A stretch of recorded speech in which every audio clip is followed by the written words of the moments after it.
دير بالك تعتقد الله يعوفك، دير بالك، إياك أن تعتقد في لحظة من اللحظات الله يعوفك.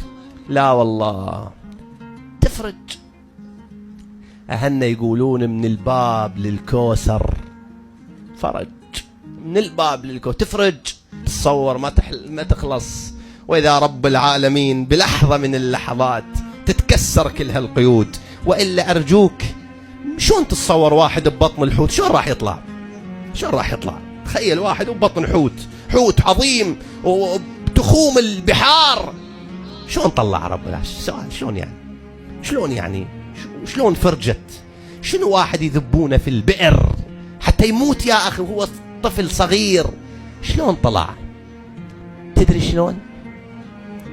ود قافلة، حرف مسير القافلة كلها على مود يفرج عن من؟ يفرج عن واحد ببير ما كانوا يمرون على هاي السكة دوم. رب العالمين جابهم حتى يفرج عن واحد.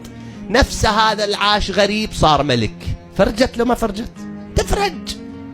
فكاتب غربي لديه قصة قصيرة جدا جدا لطيفة، يقول: جلست على قارعة الطريق أبكي لأني لا أمتلك حذاءين، فابتسمت فجأة لأني وجدت رجلا لا يملك قدمين. شوف شلون يا أخي تفرج. ولسوف يعطيك ربك. شوف الآية هاي، عيشها يا أخي، عيشها ويروحك.